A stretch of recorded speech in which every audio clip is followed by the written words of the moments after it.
Picture this. You're about to leave the house. You have your keys, your wallet, your phone. You step out the door, lock it, turn toward the street. And then, panic. A cold, sinking feeling in your chest. You pat your pockets, you check your bag. No headphones. Do you keep walking, or do you unlock the door, run back upstairs, and tear apart your room to find them? For most of us, the answer is obvious. We go back. The idea of walking to the bus stop, the grocery store, or even just around the block, in raw, unedited silence, feels almost illegal. It feels naked. But why? Humans have been walking in silence for 200,000 years.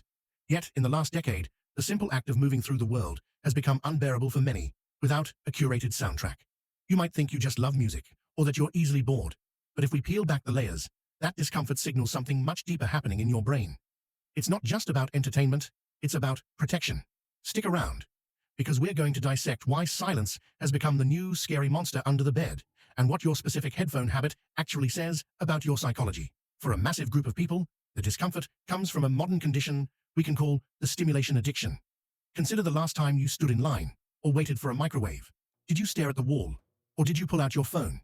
The modern brain has been conditioned to equate stillness with wasted time. For this type of person, walking without music feels like a productivity failure.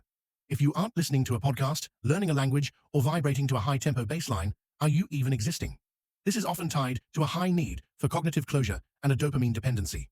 Your brain has been trained to expect constant input, a steady stream of data to process. When that input stops, the brain starts to itch. It feels restless. It's not that the walk is boring, it's that the brain has forgotten how to idle. The silence feels heavy because the brain is frantically searching for a signal that isn't there. Then, there is a second, very different profile. Maybe this is you.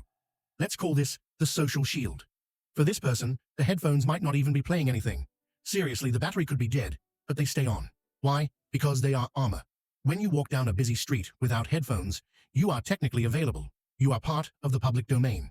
You are exposed to the raw chaos of the environment, the construction noise, the snippets of strangers' conversations, the potential for someone to ask you for directions or money. It is sensory anarchy. Putting on headphones allows you to curate your reality. It turns a chaotic public space into a private movie scene, where you are the main character and everyone else is just an extra. It creates a psychological wall that says, I am in my own world. Taking them off feels like stepping off the stage and into the messy, unpredictable audience. The discomfort you feel without them isn't boredom, it's vulnerability. But there is a third, darker reason why silence feels dangerous, and this one is purely internal. Let's call this group the runners. Not physical runners, but mental ones. Have you ever noticed that the moment the music stops, your inner monologue gets louder? Silence is a vacuum, and nature abhors a vacuum. When external noise stops, internal noise ramps up. This is the realm of the default mode network in the brain, the system that activates when we aren't focused on a task. For many, this is where the demons live. Did I send that email? Why did I say that stupid thing 5 years ago? Am I doing enough with my life? Does she actually like me?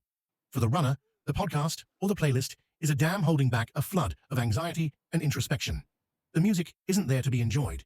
It is there to drown out the voice in your head.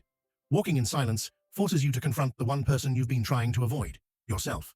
The discomfort you feel when the battery dies is actually the fear of your own unedited thoughts crashing in all at once. Finally, we have the mood architects. These are the people who use music to manually override their brain chemistry. The world can feel incredibly grey, flat, and mundane. A walk to the post office is just a walk to the post office. It's depressing. So, this person uses audio to inject color into a black and white reality. If they are sad, they play melancholic indie folk to romanticize their walk, turning a bad day into a poignant scene. If they feel weak, they play heavy trap or metal to change their gait and posture. Without music, they feel emotionally unregulated, adrift in a reality that feels underwhelming. They rely on the rhythm to tell them how to feel.